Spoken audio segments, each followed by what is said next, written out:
Bonjour, merci. Je suis contente d'être ici d'abord. Et puis merci au Cercle Jean Baudin de m'avoir invitée. Voilà, la CPI est une institution qui m'intéresse. Elle m'a intéressée d'un point de vue politique et théorique, mais pas seulement. Elle m'a aussi intéressée beaucoup parce que comme j'ai suivi la guerre en Côte d'Ivoire et que j'ai longtemps travaillé sur une des charges qui pèsent actuellement sur l'ancien président Laurent Gbagbo et son ministre Charles Blé Goudé, j'ai fait une investigation de plus de 5 ans sur cette charge, qui était, je ne sais pas si vous vous en souvenez ici, mais ça avait été très important à l'époque, la tuerie des femmes d'Abobo, c'est-à-dire une marche de femmes pendant laquelle 8 femmes avaient été tuées et ces femmes étaient Laurent Gbagbo, l'armée de Laurent Gbagbo était soupçonnée de les avoir tuées. Et ça a été un événement absolument déclencheur dans la guerre, puisque cet événement-là a été à l'origine du vote par le Conseil de sécurité de la résolution 1975, qui a permis... Alors, la résolution a été violée, mais elle a permis en gros de bombarder par les forces françaises, mais aussi fait extrêmement, on le souligne assez peu et c'est extrêmement rare, par les forces des Nations Unies. C'est-à-dire que la force de maintien de la paix a aussi bombardé la Côte d'Ivoire et a aussi bombardé la résidence du président de l'époque, Laurent Gbagbo. Donc j'ai fait 5 ans d'investigation sur ce sujet. Et bien entendu, quand ce sujet a été abordé, c'est mieux ? Quand ce sujet a été abordé par la CPI, j'ai bien entendu suivi de très près tous les débats de la CPI. Donc, la CPI, je la connais à la fois, comme je vous l'ai dit, théoriquement et politiquement, mais je la connais aussi de l'intérieur. Alors, j'avais demandé, pour la petite histoire, et pour l'anecdote, j'avais demandé à être reçue par le président Gbagbo et par le ministre Charles Blé Goudé. Et la CPI m'a refusé l'autorisation de les rencontrer sous prétexte que j'étais journaliste. Or, je ne suis plus journaliste. Et des tas de journalistes vont à la CPI tout à fait régulièrement. Donc, je pense que j'ai eu droit à un traitement spécial pour me refuser l'entrée. Donc je ne connais pas la haie de l'intérieur, mais je la connais quand même. La haie, c'est la prison dans laquelle sont les prisonniers, mais je la connais quand même assez bien. Comme il vous l'a dit, la CPI est née en 1998, mais le statut de Rome n'a été ratifié qu'en 2002. Et il faut quand même savoir que 3 des 5 États du Conseil de sécurité n'ont pas ratifié ce statut. Or, le Conseil de sécurité a le droit d'emmener quelqu'un à la CPI. C'est son droit, mais il y en a 3, sur les 5, il y en a 3 qui ne l'ont pas signé. Comment naît la CPI ? Ça, c'est vraiment intéressant de regarder sous cet angle-là. C'est-à-dire que la CPI naît avec la notion du droit d'ingérence. C'est-à-dire que ce droit d'ingérence qui a été porté par les ONG depuis la deuxième moitié du XXe siècle ne deviendra une norme dans le droit international qu'au tout début du XXIe siècle. Et dans la foulée de la création de la CPI, une nouvelle norme est adoptée. Elle est vraiment importante aussi. Elle est adoptée en 2005 par tous les États membres et il s'agit de la responsabilité de protéger qu'on a appelée R2P. On en a beaucoup, alors c'était comme la CPI, on en a beaucoup entendu parler, il y a eu beaucoup de colloques, il y a eu beaucoup de réunions d'avocats aux 4 coins du monde, avant la naissance de la CPI comme avant la R2P. Ça a été un truc assez phénoménal. Au passage, il y a quand même beaucoup de consultants qui se sont fait beaucoup d'argent au passage, mais voilà. Et donc, cette notion d'ingérence, c'est un concept qui, sous prétexte de nobles sentiments, consiste à violer la souveraineté des États. Alors, dans le cas de la CPI, il s'agit de juger des responsables de crimes contre l'humanité. Si les États en question sont dans l'incapacité de le faire, c'est une toute petite notion à part. Et dans l'autre cas, il s'agit de protéger les populations civiles, possiblement, parce que parfois elles ne sont pas victimes, mais elles pourraient être victimes de crimes contre l'humanité. Et si l'État s'en montre incapable, mais c'est le Conseil de sécurité qui décide qui est dans l'incapacité de juger, et parfois la CPI aussi, de qui est incapable. Mais dans les faits, c'est toujours ce droit d'ingérence, qu'il soit humanitaire ou juridique, qui est toujours dirigé depuis les pays du Nord vers les pays du Sud. Comme pour la création alors, la R2P a été utilisée 2 fois. Elle a été utilisée en Côte d'Ivoire et en Libye, et elle a été utilisée 2 fois en 2011 pendant des conflits concomitants. Et les 2 fois où elle sera utilisée, ça va être un échec énorme, puisque les États occidentaux vont outrepasser les résolutions, et après ces 2 conflits, on n'entendra plus jamais parler de la R2P. Je ne sais pas si vous avez vu, mais que ce soit sur le Yémen, sur la Syrie, etc. La norme dont on nous avait bassiné pendant 10 ans n'existe plus. Elle est morte. La première fois qu'elle a été mise à exécution, ce n'était pas tenable, puisque à ce moment-là, la Russie, la Chine, l'Inde et d'autres pays s'étaient fait avoir en votant les résolutions en 75 sur la Côte d'Ivoire, 73 sur la Libye, et elles ont dit on ne nous y reprendra plus jamais, donc excite la responsabilité de protéger. Cependant, la CPI, elle, est toujours bien vivante. Et elle est toujours bien vivante parce qu'elle est restée quand même un instrument de politique internationale pour les Occidentaux, ce qu'on appelle, il y a un penseur, on peut le nommer comme ça, Philippe Grasset, qui appelle ça le bloc BAO, le bloc américano-occidental, qu'on pourrait appeler d'ailleurs depuis le conflit en Libye le bloc américano-arabo-occidental. Donc, ces 2 conflits ont amené... Ces 2 conflits ont été essentiels pour moi parce qu'ils ont amené à une reconfiguration du monde, la reconfiguration du monde telle qu'on est en train de la voir en ce moment, c'est-à-dire qu'on est passé d'un monde unipolaire au monde multipolaire, puisque la Russie et la Chine n'ont plus voté les résolutions en Syrie, et donc c'est le moment où ça commence un peu à changer. Lors de ces 2 conflits, on a très bien vu comment la CPI était un instrument de politique étrangère pour les Occidentaux. Elle rentre dans un concept qu'on appelle l'approche globale. Je ne sais pas si vous connaissez, mais le concept d'approche globale, c'est de dire, lors d'un conflit, lors d'une crise, on va mettre tous les instruments civils et militaires à notre disposition. Donc, on l'a vu en Libye et en Côte d'Ivoire. Les coalitions ont travaillé sur 6 fronts, qui étaient le front médiatique, le front diplomatique, le front militaire, le front économique avec toutes les sanctions, les embargos, etc., le front judiciaire avec la CPI et le front humanitaire avec les ONG. Alors, les États-Unis, qui n'ont pas ratifié le statut de Rome et qui se refusent d'accepter une ingérence chez eux, en revanche, ils savent très bien comment se servir de la CPI et de cet instrument-là comme un instrument de politique étrangère. Je ne sais pas si vous vous rappelez, lors de la guerre en Libye, alors c'est un peu loin parce qu'il se passe tellement de choses tous les jours, mais lors de la guerre en Libye, le premier procureur de la CPI, qui est un Argentin très contestable et très contesté, qui s'appelait Luis Moreno Ocampo. Après, on a découvert d'autres choses après, mais on y reviendra sur lui. On y reviendra peut-être dans les questions.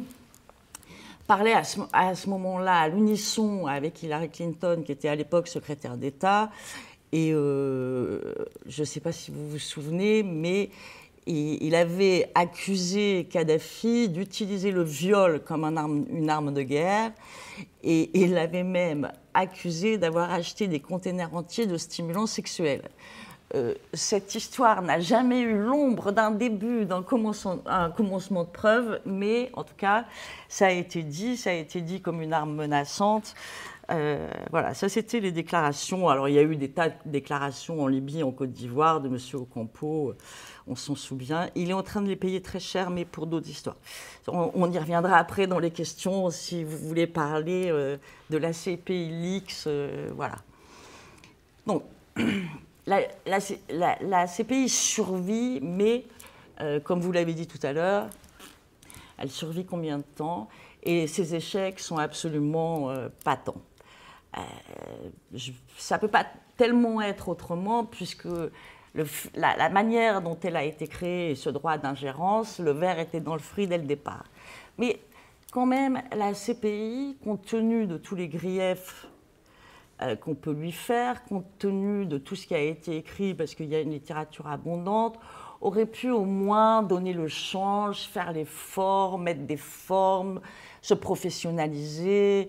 Et on se rend compte qu'il n'en est rien, mais il n'en est rien à un point, on le verra par la suite quand on fera l'étude de cas, mais il n'en est rien à un point absolument ahurissant, qui dépasse l'entendement. C'est-à-dire qu'on a souvent l'impression, et je ne veux pas être méchante avec le tribunal de Trifouilly-les-Oies, mais on a vraiment l'impression d'un petit tribunal. Mais je ne pense pas en France même que le plus petit tribunal du fin fond de la Creuse pourrait se permettre de commettre des âneries, de l'amateurisme de cette façon. Ça, quand on vit la CPI de l'intérieur, on est subjugué en permanence. C'est pas drôle en même temps, hein, mais voilà. Et donc, elle n'a pas eu l'ambition de faire preuve d'objectivité ni d'intégrité intellectuelle. Et en fait, elle s'est contentée de mettre les pas dans tous ceux, c'est pas dans ceux des tribunaux internationaux précédents, comme le premier qui a été la justice universelle, c'était le procès de Nuremberg. Et puis ensuite, vous avez eu le tribunal pour le Rwanda, alors ça aussi c'était quelque chose, ou le tribunal pénal international pour la Yougoslavie, là aussi c'était quelque chose. Et donc la CPI se contente de pratiquer une justice des vainqueurs, une justice qui condamne les vaincus sans se soumettre aux droits qu'elle prétend défendre. Elle agit selon l'adage d'un juge indien qui un jour a dit « Seule la guerre perdue est un crime international ». J'aime beaucoup cette... Et effectivement, le meilleur exemple de cette justice des vainqueurs, c'est le procès en cours dont je vous parlais tout à l'heure contre l'ancien président Laurent Gbagbo et son ministre Charles Blé Goudet. Alors, Gbagbo a été arrêté par l'armée française le 11 avril 2011 et il a été transféré à La Haye en novembre 2011. Blé Goudet l'a rejoint en 2004. Ce qu'il faut comprendre, c'est que lors de cette guerre, deux parties ont commis des crimes. Et les exactions les plus graves ont été commises par le camp adverse, c'est-à-dire le camp Alassane Ouattara. Pour vous donner un exemple, le 28 mars, si mes souvenirs sont bons, mais c'est je pense le 28 mars 2011, dans l'ouest de la Côte d'Ivoire, à Douékoué, les forces d'Alassane Ouattara, soutenues par l'armée française et par les Nations Unies, ont tué en une seule journée 816 personnes. Aujourd'hui, vous avez 15 morts en Syrie et on va demander, fait par le gouvernement de Bachar al-Assad, et on va poser une résolution. Là, il y a eu 816 personnes massacrées en une journée, il n'y a pas eu de résolution. Et les coupables sont aux affaires, ils ont été nommés préfets, ils ont été... voilà. Et la CPI ne les inquiète toujours pas. Et donc, c'est pour vous montrer comment une justice universelle pour créer un monde meilleur ne met pas les deux camps dans le box des accusés. C'est assez... Et quand on demande à Fatou Bensouda, qui est la nouvelle procureure de la CPI, alors ils ont choisi une procureure pour remplacer Okompo, ils ont choisi une procureure africaine, gambienne, parce qu'ils pensaient que ça allait peut-être aider à ce que la CPI soit moins décriée parce qu'elle ne poursuivait que des Africains. Mais malheureusement, ça n'a rien changé et elle n'a rien changé non plus au fonctionnement de la CPI. Elle était spécialiste, elle, en droit maritime. Mais elle aurait pu être spécialiste en immobilier, je pense que ça aurait été pareil. Son argument principal pour dire qu'elle ne poursuit qu'aucun camp, c'est de dire que l'enquête se poursuit. L'enquête se poursuit, mais pour le président Laurent Gbagbo, l'enquête a duré 7 mois, même pas. Et là, ça fait 7 ans et demi que l'enquête se poursuit et que personne dans l'autre camp n'est inquiété et que tous les morts, parce qu'il n'y en a pas eu seulement 816, hein, toutes les victimes ne sont pas reconnues. Donc c'est bien, on voit très bien que les deux poids des mesures selon que vous soyez vainqueur ou vaincu. Alors si on fait le bilan de la CPI, là aussi on entre dans un sujet.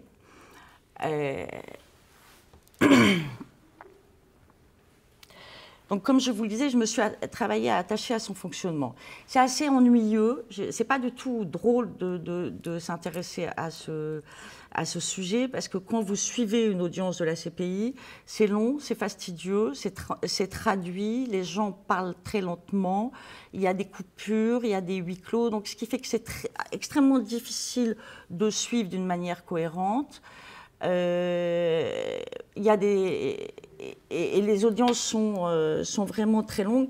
Et le droit qui a été choisi, et ça, c'est pas un hasard non plus, le droit qui a été choisi est la common law. La common law, contrairement au droit français, c'est pas le juge d'instruction qui mène l'enquête, mais c'est au procureur d'apporter la preuve de la culpabilité des avocats.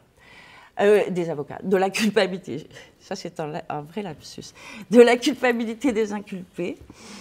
Et alors là, le substitut du procureur qui est en charge de ce procès est un type qui s'appelle Eric MacDonald. Et je ne sais pas ce qu'il a fait avant, mais c'est un personnage assez amusant à regarder. Si on n'était pas dans des choses aussi sérieuses et où ce n'était pas le droit des victimes, il y a beaucoup de blagues à faire à son encontre. Et donc, l'enquête qu'ils devraient faire, le problème, c'est qu'ils ne font pas d'enquête. Donc, le procureur qui est chargé de faire l'enquête ne fait jamais d'enquête. Tout ce qu'il se contente de faire, c'est de collecter les documents d'ONG, les rapports d'ONG. Alors, quand on sait comment travaillent les ONG, c'est quand même pas du tout... ça ne peut pas rentrer dans un cadre judiciaire, mais c'est avec des documents d'ONG. Des documents qui sont donnés par une partie au conflit, c'est-à-dire que c'est le gouvernement dans le procès Gbagbo, mais c'est pareil dans les autres procès, hein, c'est les documents qui sont donnés par le camp Alassane Ouattara, donc ils donnent ce qu'ils veulent, des feuilles, des morceaux de feuilles, des bouts, voilà. Des photographies et des vidéos qui sont récoltées sur YouTube. Donc aujourd'hui, vous avez votre portable, vous prenez un truc, vous mettez, on ne connaît pas trop la date, on ne connaît pas trop l'heure, on ne connaît pas comment c'est fait, mais ça deviendra une preuve à charge dans un procès. Et aussi des déclarations d'inculpés qui sont coupées et sorties de leur contexte. Donc, ça donne quand même une idée assez surréaliste d'un procès tel qu'il le déroule. Et alors, tous ces éléments qui sont apportés à la charge des inculpés. Or, dans le statut de Rome, vous avez l'article 54 qui oblige normalement la CPI à enquêter à charge et à décharge. Et on voit que sur ce procès, comme sur les autres procès, ça a été le cas par exemple pour le procès de du Congolais Jean-Pierre Memba, il n'y a jamais d'enquête à charge et à décharge. Il n'y a pas d'enquête de toute façon, mais au moins elle pourrait produire des documents, des rapports d'ONG, des vidéos, des nanas, qui soient à décharge, ce que le bureau du procureur ne fait jamais. Alors, faute de preuves, de dossiers cohérents, faute d'investigation, faute d'experts, parce qu'on verra tout à l'heure qui sont les experts, faute d'experts dignes de ce nom, depuis 2002, la Cour pénale internationale n'a amené que 4 procès jusqu'à son terme. Là, on en est à un fonctionnement qui a dû coûter 1,3 milliard 300 000 euros, 1,3 milliard euros, pardon. Et on n'a que 4 procès qui ont été jusqu'à leur terme. Soit les charges n'ont pas été validées, voilà. C'est un peu court quand même pour autant de... Alors, sur les 4 procès qui ont été jusqu'à leur terme, il y a eu celui du Malien Al-Mahdi. Alors, je ne sais pas si vous avez suivi cette histoire. Al-Mahdi était un djihadiste qui était à Tombouctou en 2013 et qui avait détruit des mausolées. Alors, il faut savoir que ces mausolées, on ne va pas refaire à la place de l'UNESCO, mais ils n'étaient pas aussi importants que ça, ces mausolées. Mais voilà, l'UNESCO demandait qu'on fasse quelque chose pour le patrimoine. Donc, Al-Mahdi a été condamné pour avoir détruit des mausolées. Et le gars a été assez intelligent. Il a plaidé coupable. Il y a eu 1 semaine de procès. C'était des mausolées, 1 semaine de procès, mais ça fait du chiffre pour la CPI qui était en manque de chiffres, parce qu'en plus d'être politiquement décriée, elle était décriée sur son bilan et elle était décriée sur le peu de résultats qu'elle avait. Donc Al-Mahdi a permis de faire du chiffre. Mais alors, c'était très bien pour l'UNESCO, c'était très bien pour les défenseurs du patrimoine, c'était beaucoup moins bien pour les Maliens qui n'ont pas du tout aimé que, compte tenu de tous les crimes de sang qui avaient eu lieu à ce moment-là au Mali, on condamne quelqu'un qui avait détruit simplement des mausolées. Enfin, même si on apporte... j'apporte, moi, beaucoup de crédit au patrimoine, notamment puisque j'ai été à Alep et que j'ai vu les dégradations du patrimoine de l'humanité. Donc, c'est vraiment important. Mais là, on n'était pas tout à fait dans ce même registre-là. Alors, le deuxième, sur les 4 cas, le deuxième procès qui a été à son terme, c'est le procès du Congolais Jean-Pierre Bemba. Jean-Pierre Bemba qui... Alors, lui a été acquitté en appel après 10 ans de prison. Donc après 10 ans de prison, on dit au monsieur, il n'y a plus rien à voir, vous pouvez rentrer chez vous. Il a quand même fait 10 ans de prison. Donc ça ne tombe pas non plus comme un cheveu sur la soupe. Jean-Pierre Bemba a été un homme politique important au Congo. Les Occidentaux ne veulent plus de Joseph Kabila. S'il sortait Jean-Pierre Bemba, maintenant, ça permettait de remettre un taureau dans l'arène. Pour vous montrer à quel point les décisions de la CPI sont quand même très politiques. Et donc, au bout de 10 ans, il a été acquitté. Il a pu sortir en juin 2018. Il faut rappeler quand même qu'avec tout ce qui se passe au Congo, le Congo, c'est 6 millions de morts quand même depuis 1994. Jean-Pierre Bemba a été inculpé pour des exactions et les milices de Jean-Pierre Bemba qui avaient travaillé en Centrafrique, rien sur le Congo. Il y a les 2 autres procès qui ont été menés à terme, c'est des Congolais, du Congo RDC, mais ce n'étaient pas les gros bonnets qui avaient été... voilà.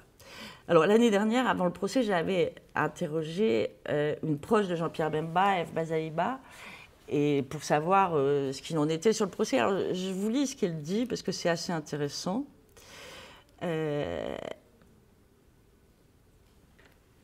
le procureur Ocampo n'a pas instruit à charge et à décharge. Bon, ça, on le savait. À ce jour, une vingtaine de témoins ont saisi le greffe de la Cour. Écoutez bien. Ont saisi le greffe de la Cour parce que le procureur leur avait demandé d'accuser Jean-Pierre Bemba en échange d'avantages.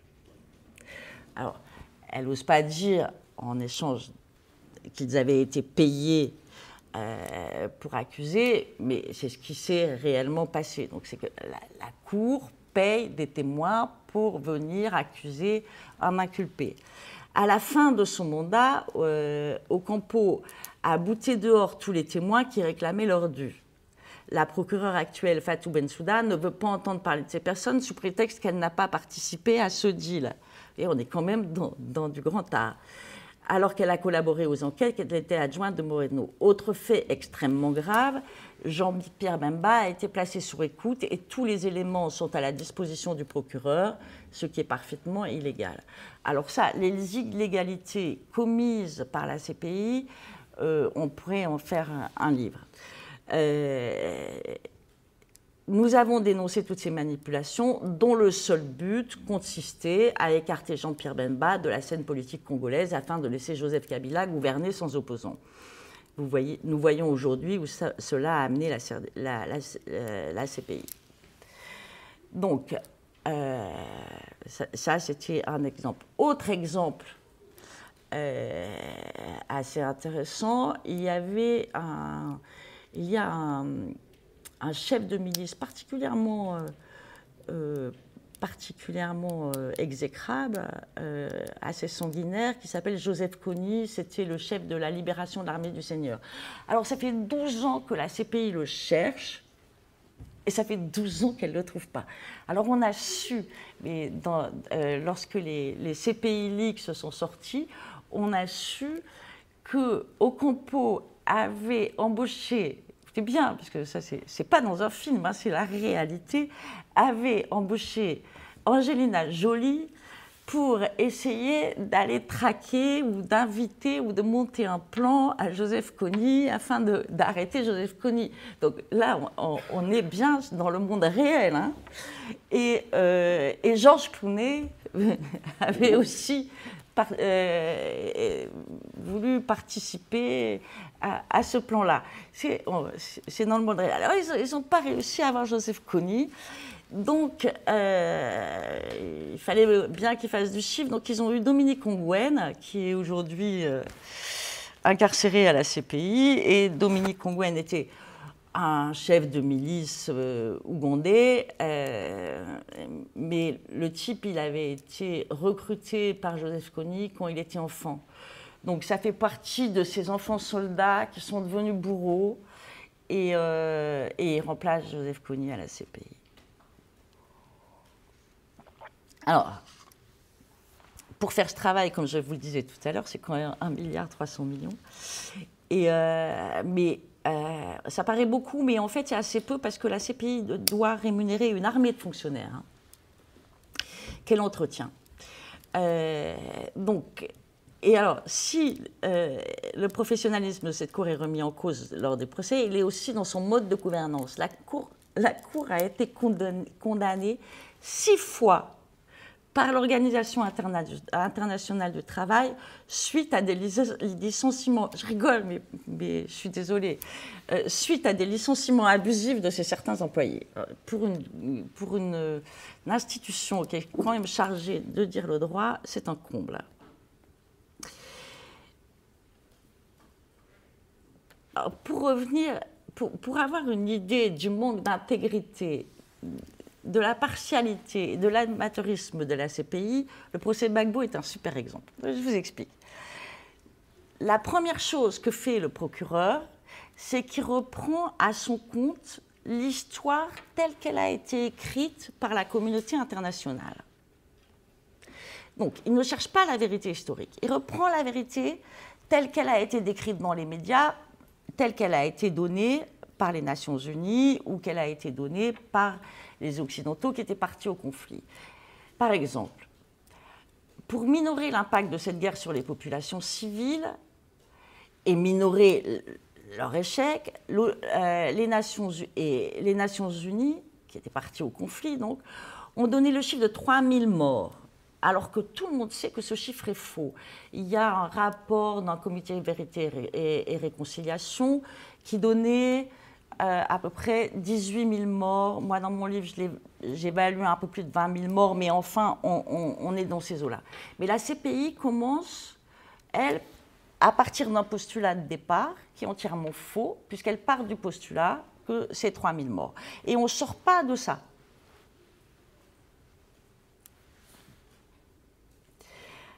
Et alors, en 2013, quand il y a la comparution des charges, elle nous montre ses photos, ses vidéos, ses machins, et elle a trouvé une vidéo qui est extrêmement bien pour montrer à quel point les inculpés étaient criminels. Et elle montre une vidéo de l'article 125. Alors, je ne sais pas si vous savez ce que c'est l'article 125. Il est assez peu connu en dehors des africanistes et des Africains.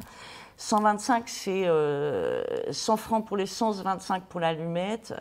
Et c'est quand on met un pneu autour de quelqu'un, qu'on l'arrose d'essence et qu'on met le feu. Ça s'appelle l'article 125. Et donc, et c'est assez, effectivement, voilà.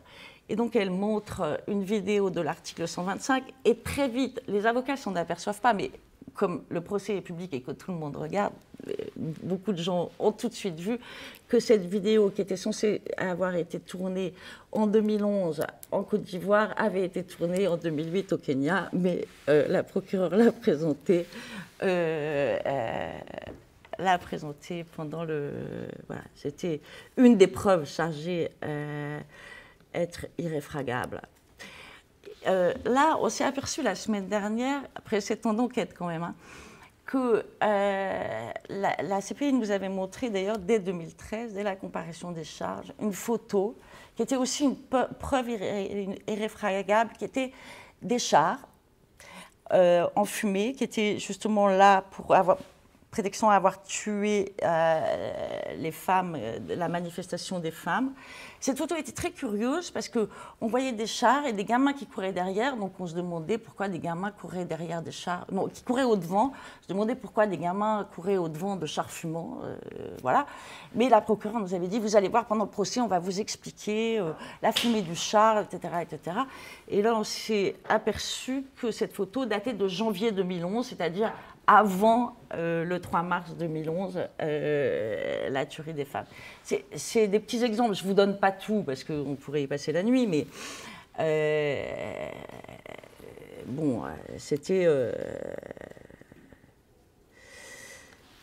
Bon, ces charges ont été, malgré tout, ces charges ont été confirmées, et donc en 2016, le procès s'est ouvert.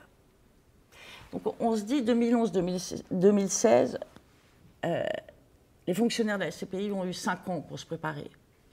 Et quand le procès s'ouvre, on s'aperçoit qu'ils ne connaissent rien à l'histoire du pays. Et alors ça fait vraiment un tribunal de blanc contre un tribunal des pays du Sud, où les types écorchent tous les mots, les noms de lieux, les noms des gens, qui ne connaissent rien à l'histoire.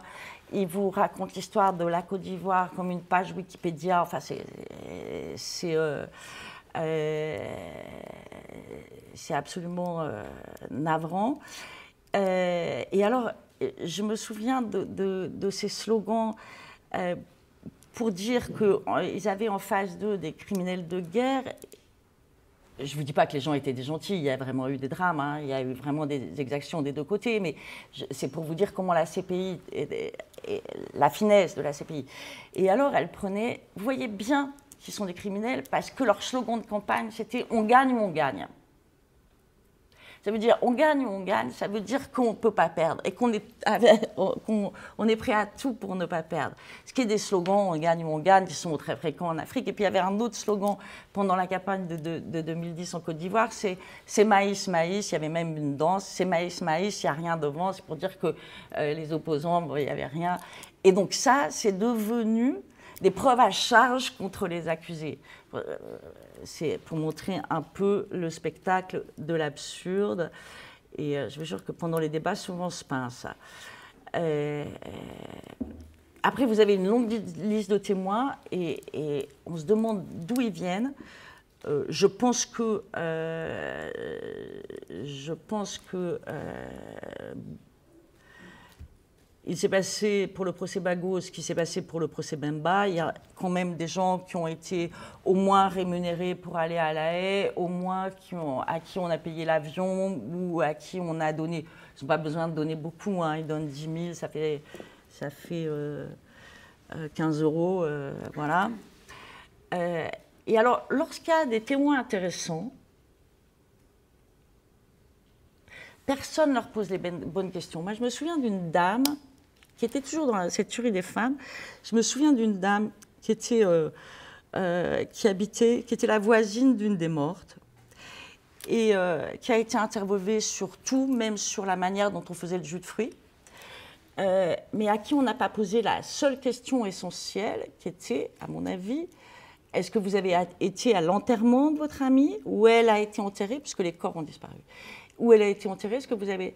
Et là, vous avez ni les avocats de la défense, parce que les avocats, Gbagbo s'est déclaré indigent, et donc c'est la CPI qui paye ces avocats.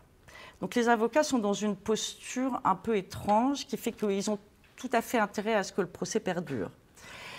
Et en plus, ils ne connaissent pas la Côte d'Ivoire, donc c'est un peu compliqué. Et donc, vous avez des témoins à qui on pourrait poser des questions intéressantes, mais ni le procureur, ni la défense posent ces questions. Et alors après, il y a les experts. Je vous parle de ça, du procès Gbagbo comme un exemple. Hein. Ça pourrait être le procès Bemba, que je n'ai pas suivi de la même façon, ou ça pourrait être d'autres procès. Voilà. Alors, les experts de la CPI sont des experts fonctionnaires. C'est-à-dire qu'ils sont payés par la Cour. Ce ne sont pas des experts indépendants. Parfois, il y a des experts indépendants qui viennent, mais souvent, c'est des experts payés par la Cour. Et alors, il y a un médecin légiste qui était chargé de faire les expertises sur les corps.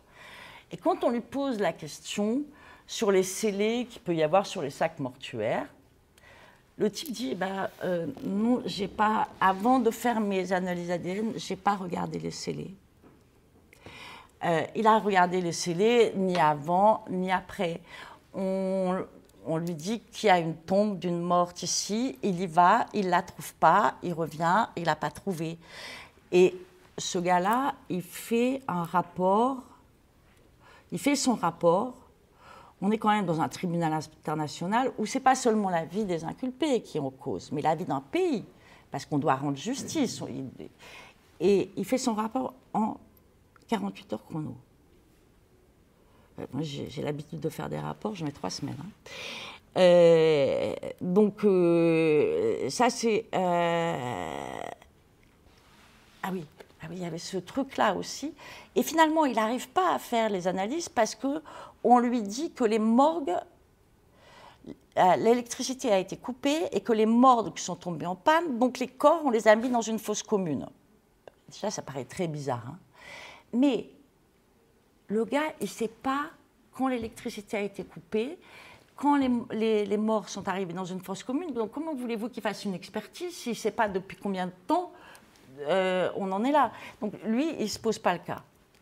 Alors là, en ce moment, ça c'est pour vous dire, il y a un autre expert, qui était un expert en radiologie. Alors lui, il devait regarder les photos et prendre s'il y avait eu des éclats d'obus dans les os, dans le corps, etc. Donc, il devait expertiser les radios. Et là, il a fait l'expertise dans sa chambre d'hôtel. Mais il n'y a personne qui lui demande quel matériel il avait, parce qu'on ne peut pas faire une expertise en mettant la radio sur la vitre, vous voyez? Ça, c'est juste pas possible. Et tout est comme ça. Je ne vous fais pas la liste, mais... Et là, dernièrement, il y a une journaliste italienne qui est en train de... Enfin, s'amuser, non, parce que c'est aussi un travail laborieux, de faire... d'analyser tous les transcrits de la CPI, des audiences qui sont faites en français et traduites après en anglais. Et là, jour après jour, elle est en train de s'apercevoir que toutes les traductions sont fausses. C'est-à-dire que en français, c'est des témoins. En anglais, ça devient un témoin. qu'en français, c'est les FRCI qui étaient l'armée d'Alassane Ouattara. En anglais, ça devient les SDF, ce qui n'existe absolument pas. Elle est en train de voir qu'il manque plein de choses, que tout est mal traduit. C'est pour vous dire à quel point cette institution ne sort pas de cette justice des vainqueurs et au fond, elle s'en fout de faire des choses correctement ou pas, quoi. Ou alors on a une bande d'incapables, ou alors c'est pas le sujet. Le sujet, c'est d'arrêter des gens, de les garder au frais comme des présidents, etc., pour qu'ils ne puissent plus pas être dans leur pays, pour pas déranger celui que la communauté internationale a voulu mettre. Mais on ne peut pas considérer ça comme un tribunal sérieux. La position des juges de la CPI est une position assez délicate parce que eux, ils sont comme on est dans la common law, le juge est là, il n'est pas forcément. Alors eux, ils sont pas forcément dans cette boucle-là, et donc eux, ils arrivent et ils ne savent rien du dossier. C'est aux procureurs de leur expliquer le dossier et aux avocats de leur expliquer le dossier. Mais si personne leur explique le dossier, comment voulez-vous qu'ils jugent? Et donc on voit bien dans ce dossier-là, il y a un juge italien qui s'appelle Cuno Tarfusser, qui au départ joue tout à fait le jeu de cette justice internationale de fonctionnaires, etc. Et qui, plus le temps passe, plus il s'aperçoit de ce qu'il est et commence un peu à ruer dans les brancards.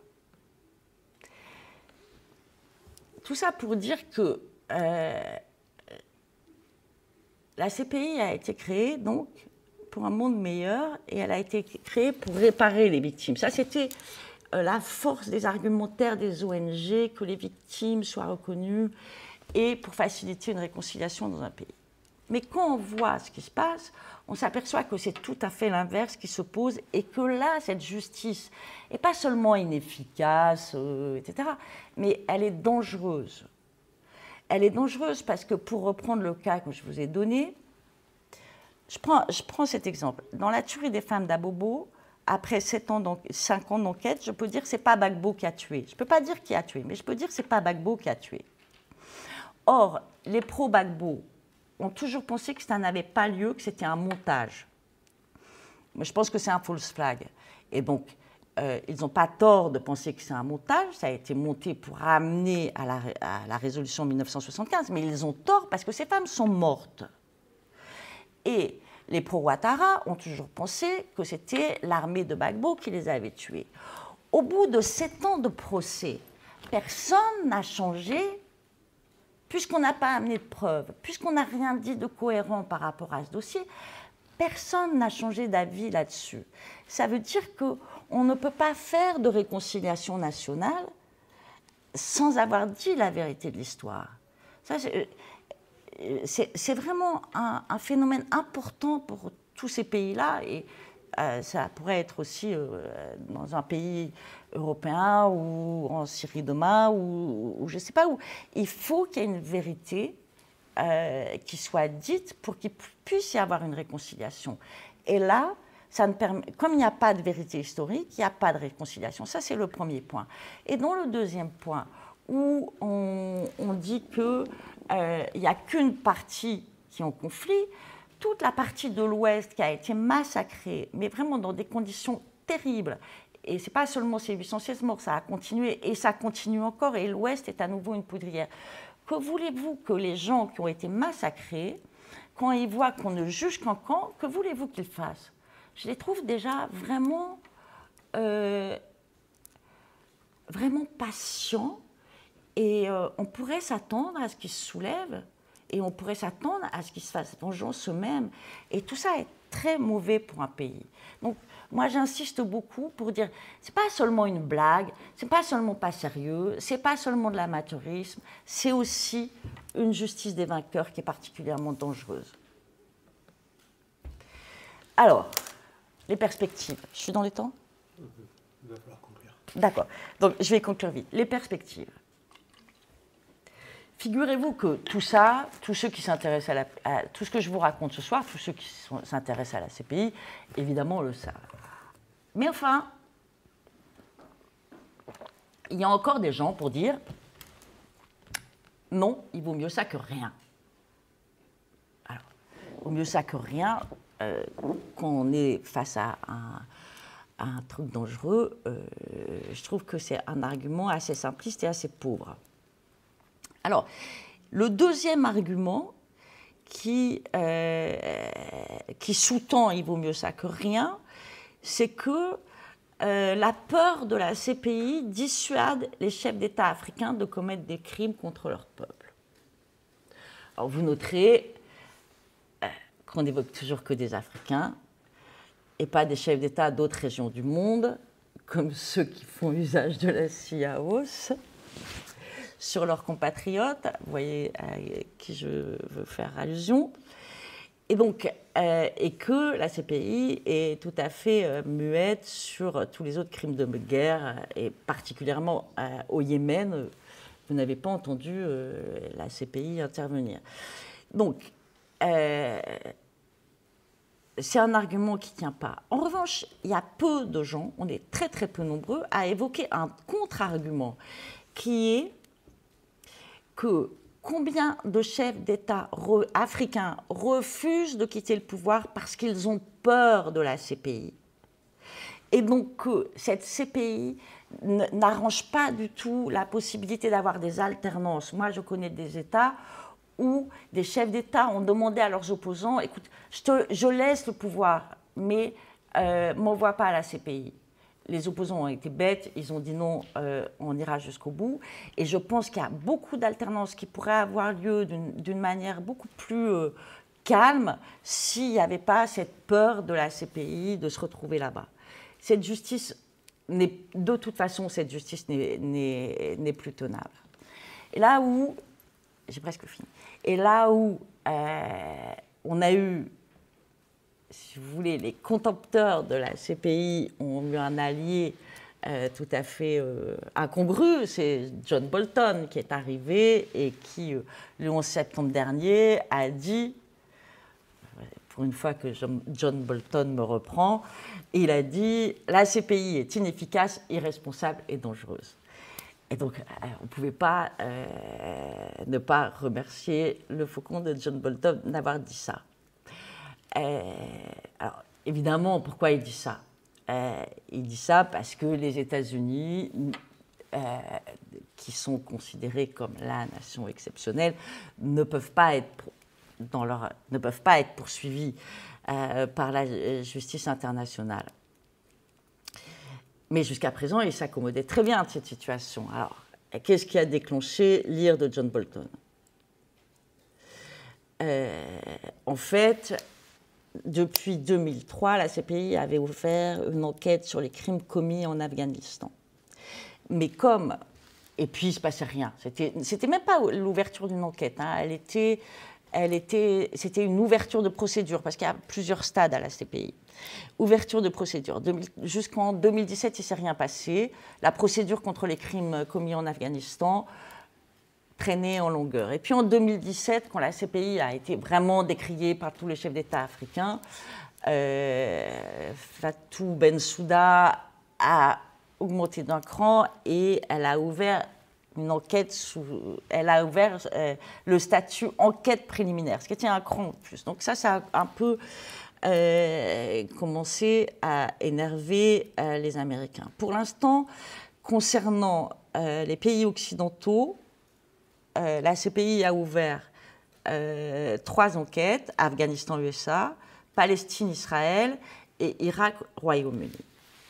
Irak-Royaume-Uni, c'est aussi une enquête qui dure depuis très longtemps. Et donc, les Américains ont été quand même un peu fâchés que tout d'un coup, on fasse preuve d'une certaine célérité avec l'Afghanistan. Mais ce n'est pas ce qui explique le timing de la charge de John Bolton. Ce qui explique le timing de la charge de John Bolton, c'est que le dossier palestinien commence, lui, à avancer. Et comme la Palestine, c'est un endroit où il y a énormément, il y a le plus de journalistes au mètre carré et le plus d'ONG au mètre carré, il y a énormément de documents, énormément de rapports. Et là, la CPI n'a même pas enquêté, elle a déjà tous ces dossiers. Les Palestiniens font une grosse pression, et là, le dossier avance vite. Et c'est, à mon avis, la raison pour laquelle John Bolton veut en finir avec la CPI. Il l'a d'ailleurs dit, il le dit comme ça, je cite, « Les États-Unis se tiendront toujours aux côtés de leur ami et allié Israël. Et aujourd'hui, en accord avec les inquiétudes du Congrès au sujet de la tentative des Palestiniens de déclencher une enquête de la CPI sur Israël, le département d'État va annoncer la fermeture du bureau de Palestine. » Alors, il annonce la fermeture du bureau de Palestine, mais il annonce aussi qu'il fera des sanctions contre la CPI. Alors, les Américains sont très, très forts en sanctions extraterritoriales. Nous, la France, on connaît, parce qu'on a payé pour Alstom, on a payé pour BNP Paribas, et là, on va encore verser 1,4 milliard pour la Société Générale. Donc, la France, on est des gros, gros bailleurs de fonds au Trésor américain. Et donc là, ils disent que les sanctions seront prises pour toute entreprise ou État qui aide une enquête de la CPI et sur les fonctionnaires de la CPI. Donc le procureur McDonald, qui est canadien, il ne va pas rester longtemps à la CPI parce que lui, il veut pouvoir voyager aux États-Unis et pas être placé sous sanctions extraterritoriales. Donc je pense qu'il ne va pas faire long feu.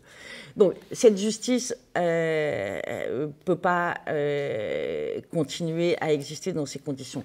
Et la dernière chose, pour finir, je pense que les Américains et les Israéliens auront la peau de la CPI, mais la CPI va mourir, je ne peux pas vous dire si c'est dans 2 ans ou dans 5 ans, mais elle ne peut pas tenir pour la même raison pour laquelle elle a été créée. C'est-à-dire qu'elle a été créée au moment où le droit d'ingérence était à la mode, au moment où le monde était encore unipolaire, au moment où les valeurs occidentales qu'on nous a rabâchées maintes fois, les droits de l'homme, etc., et que tout ça est en train de se terminer. On est en train tout doucement de rentrer dans un monde multipolaire où l'hégémonie des États-Unis est en train de marquer le pas.